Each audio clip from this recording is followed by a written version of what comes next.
Next, we have a resolution. LaSalle County declares it as a non-sanctuary county for the current flow of asylum seekers caused by the current border enforcement policy.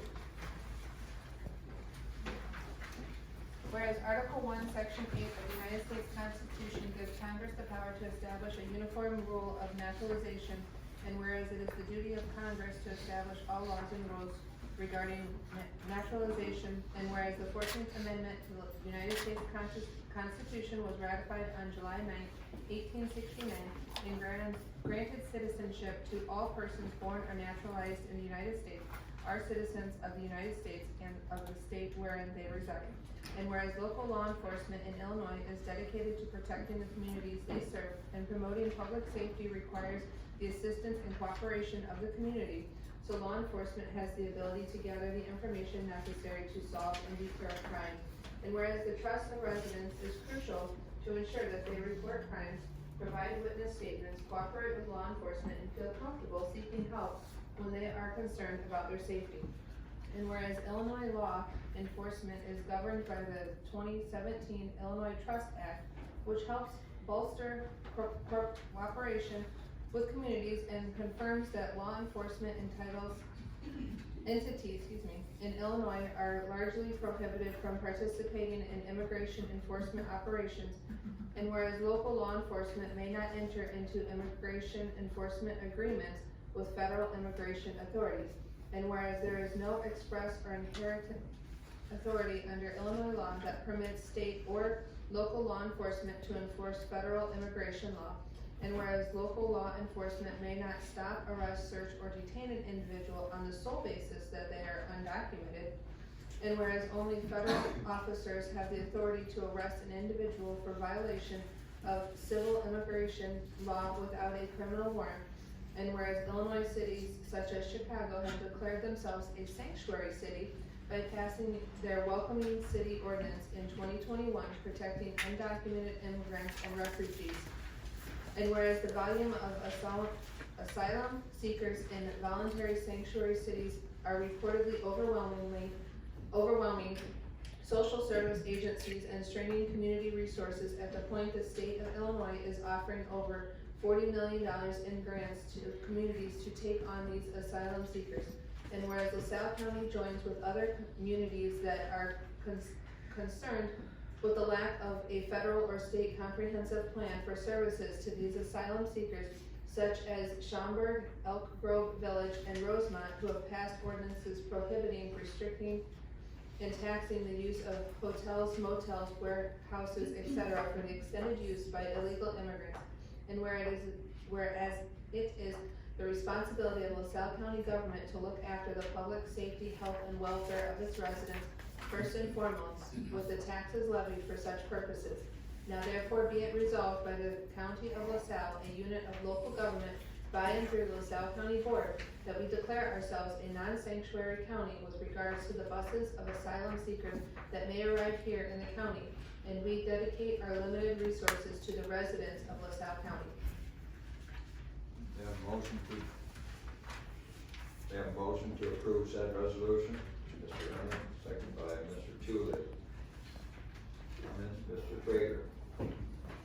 Yeah, I think there's a lot of people who agree with the basic concept of this, but the way it was brought to the board, I think we have a real problem with. Didn't come through any committee.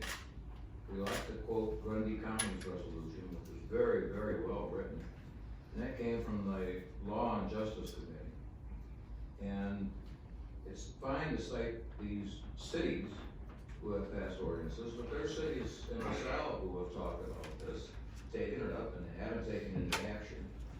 And I don't see what the hurry is really, but I would like it to be sent back to the Law and Justice Committee, and therefore I'll make a motion to refer the motion to the Law and Justice Committee for further clarification. Second the motion. Second.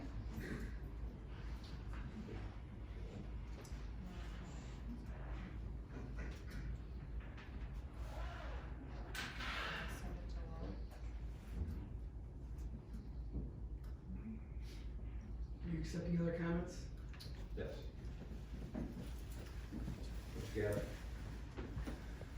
right now, we don't feel that there's a need because nothing's happening. But the reason that we need to get a resolution or something passed is if it happens tonight, are we prepared to deal with it? I agree with Mr. Traeger, the Grundy County, resolution was very well done. If we almost duplicated that, I would be in favor of it. So I am asking that we get either some type of resolution, or an emergency meeting or something, of that committee, so that we're not sitting out there with nothing over the course of a week or two.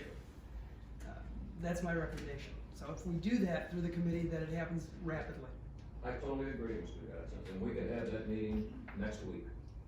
I would like to see that meeting as soon as possible. Yeah, there's no reason why I can't. Yeah, I'm the chairman, we can do it next week, if you want.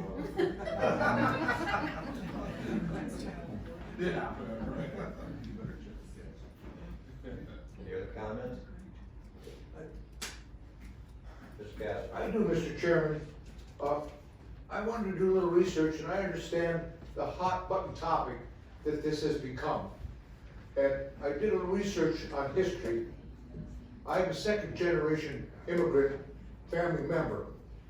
My family came through Windsor, Canada, from Yugoslavia during the communist suppression that they had in that country. And they came illegally. They snuck into our country. So me being proud to be able to be part of watching my family, my father's family, change and make sure that they followed the rules to become citizens of the United States. And on a sidebar, the only thing that he did wrong, he liked to make his own alcohol. And he ended up over here in LaSalle County for a period of time, but they got that straightened out. But along with the history lesson, I wanted to figure out why we had created that immigration policy. So I reached into my facts and I found out there were two gentlemen by the name of Bartholdi and Eiffel in France. And the French government, in their wisdom, in 1876, felt that it was important because of our ideals at that time during our centennial celebration. They wanted to send us a statue symbolizing our ideals, which they felt were equality, democracy, and freedom, enlightening the world. Enlightening the world, the French government, and they wanted to show appreciation for us as Americans and our commitment when we fought the Revolutionary War to gain freedom from an autocracy. Now, I've looked a little bit further into what the plaque says on the statue itself. I want to read that to everybody so that we can reflect on why we are such a great country today. Give me your tired, your poor, your huddled masses to breathe free. The wretched refuse of your teeming shores. Send me those homeless, tempest-tossed to me. I lift my lamp to the golden door. That's what we are. We are the golden door for an immigration policy. And I don't ever want to forget my family and the terrible imagination of their plight, me being a second generation immigrant. Thank you for your time. Mr. Gaspar? Well, just to reflect, we had a speaker today, an outstanding speaker, Mr. Patrick Fia, and I would like to reflect on his words about immigrants are wonderful.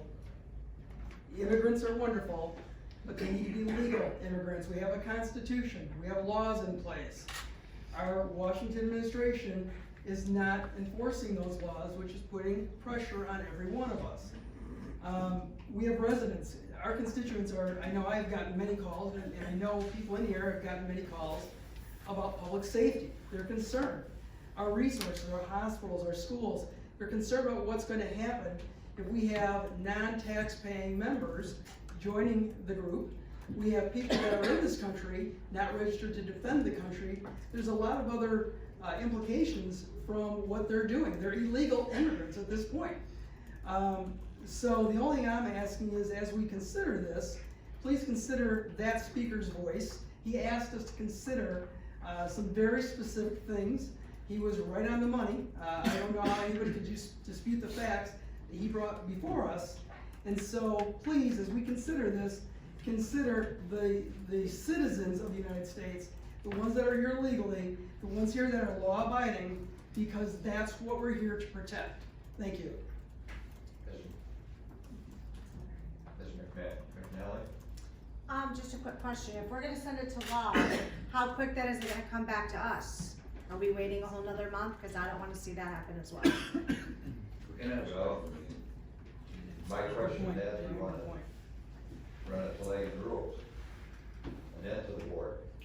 Law and justice, I think, is a problem. I think law and justice is a proper place, that's where Grundy County's resolution came out of, and I think that's where it should come. And we can call a special meeting in the board as soon, 2 days after they meet. So I wouldn't be a problem. Ms. Smith? I'd like to make a point, I've spoken to the Grundy County Chairman, and their Law and Justice Committee isn't the same as ours, it's more akin to our Legislative Rules Committee. So I wanna make that point. I also wanna say a couple things about this resolution. A strong resolution would signify our commitment to upholding the rule of law and ensuring the safety and prosperity of our county. So I support passing this non-sanctuary county resolution. So by taking this stance, we emphasize that LaSalle County stands for lawfulness, personal responsibility, and the security of our citizens. While compassion for those seeking asylum is admirable, we must also consider being compassionate to LaSalle County residents. We do not have enough resources to take care of non-citizens.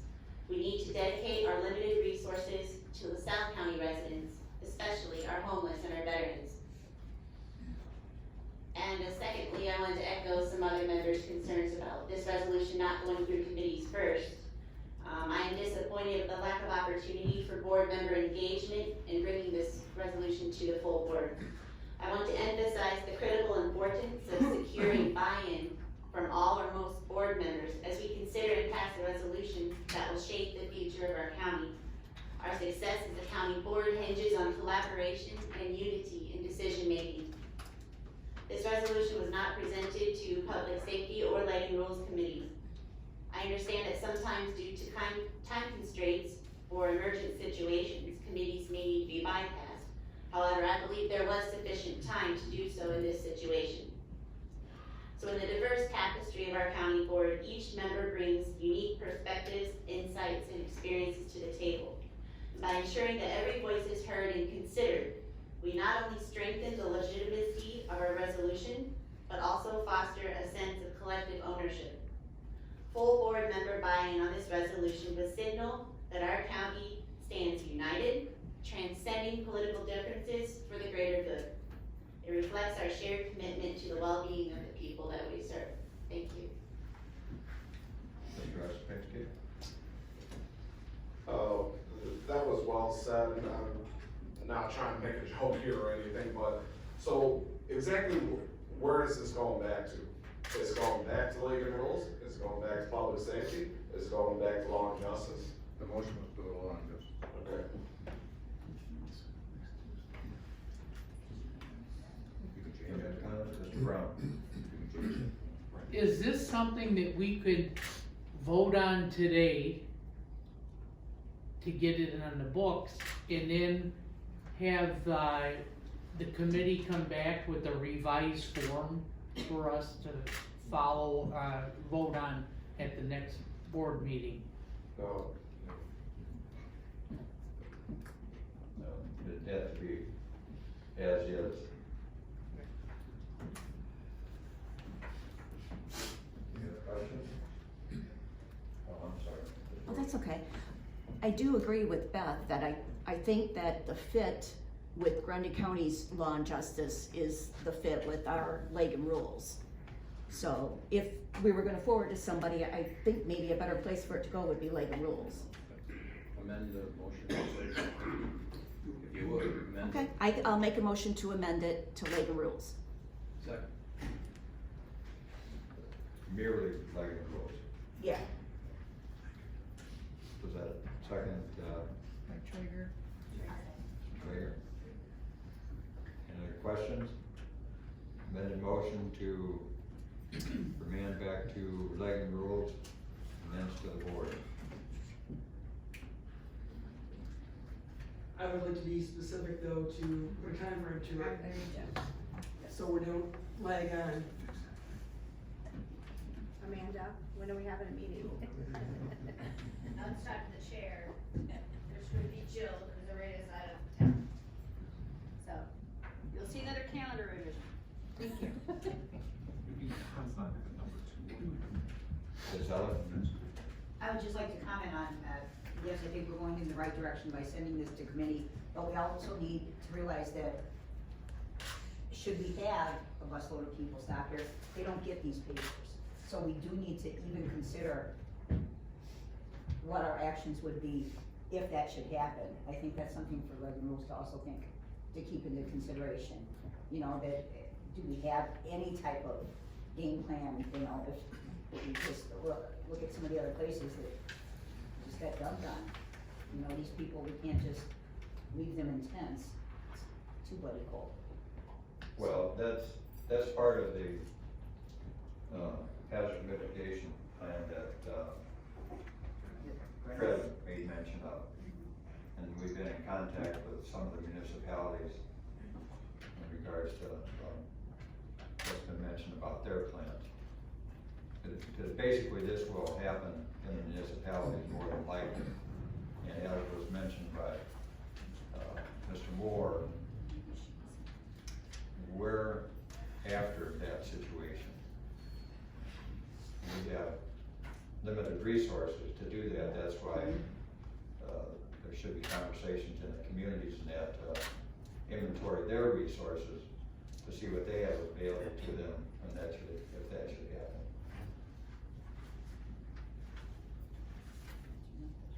Mr. Getza? The last thing I'd like to mention is, I think our local municipalities are waiting to see what we're doing before they make a statement. And so I think it's very important that we do this quickly, and we do this correctly, so that they can emulate, you know, us, because that's what they're looking for. So, thank you. I agree with Mr. Gadsden again, but I don't think they've ever waited for us to do it. They have to wait too long. Was it Ms. Brunel? I just want to assure everybody again, as chairman of Legging Rules, I will meet with Amanda to look at the calendar for next week and my committee. And as soon as we can get a time and a date, we'll be good to go. Perfect, thank you. Thank you. Mr. Ostapinsky? What time does Lake of Rules usually make? 1? So afternoons are usually pretty open here, aren't they? So sure. Normally. Yeah. Normally. So we could feasibly have legging rules and then a full board session after that. Sound amenable? Yes. To me, that'd be the quickest way of doing it.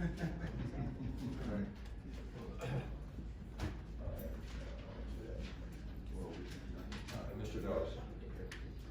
I appreciate everybody for going back to committee. I thought that's where it should have originated at. There's a lot of questions whether this is even legal to do. DuPage County and both King counties have looked at this and said we're a non-home rule county. There's only one county in Illinois, and that's Cook County, that is home rule. But they do not have a power to even enact this. So I look forward to some of those debates. And I also believe, like most of you here, you know, we have to treat the human beings, and it is a humanitarian crisis.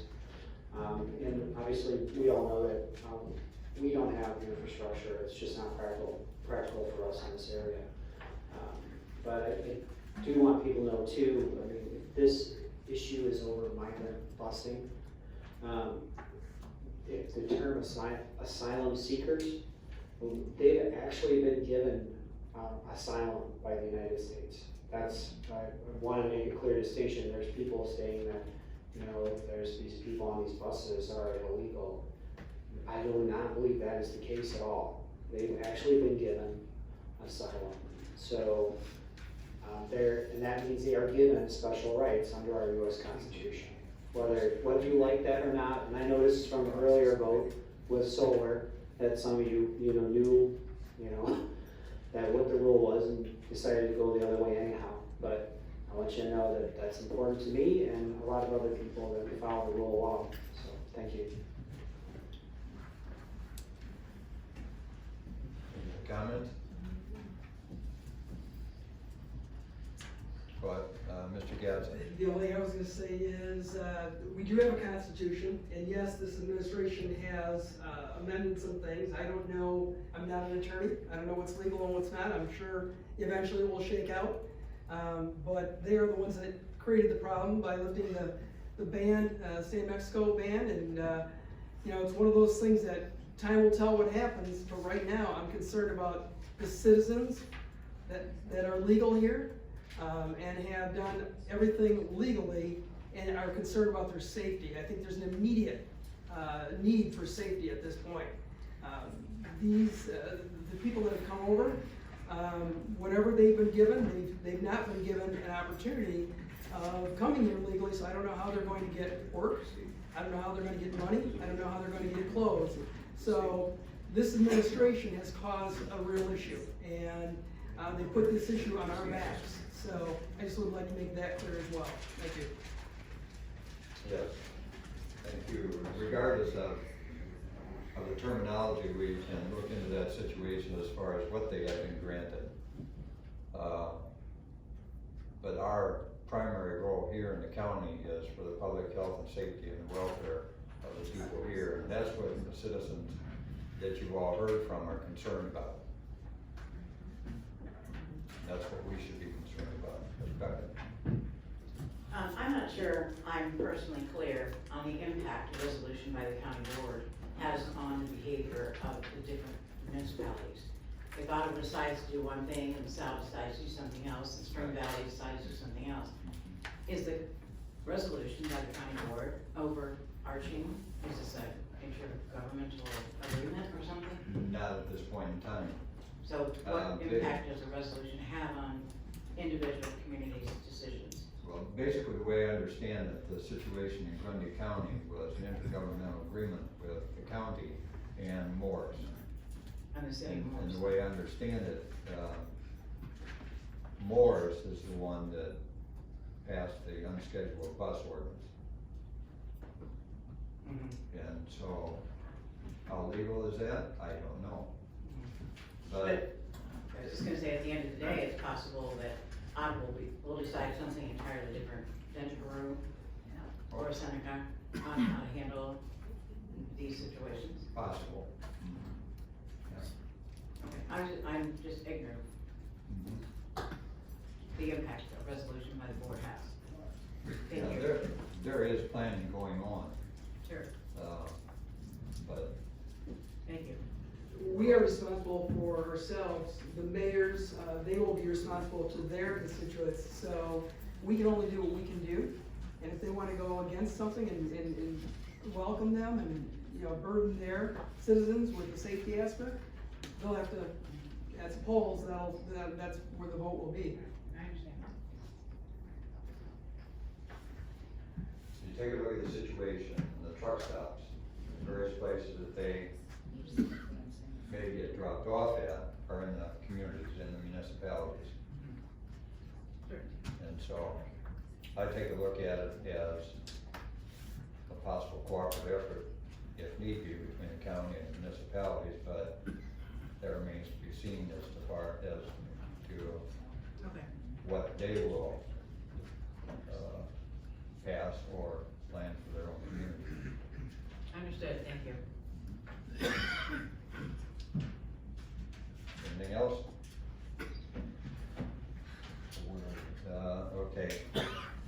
All in favor of said motion to send it back to Legan Rules? Right? Signify by saying aye. Aye. All opposed, say nay. Motion carried.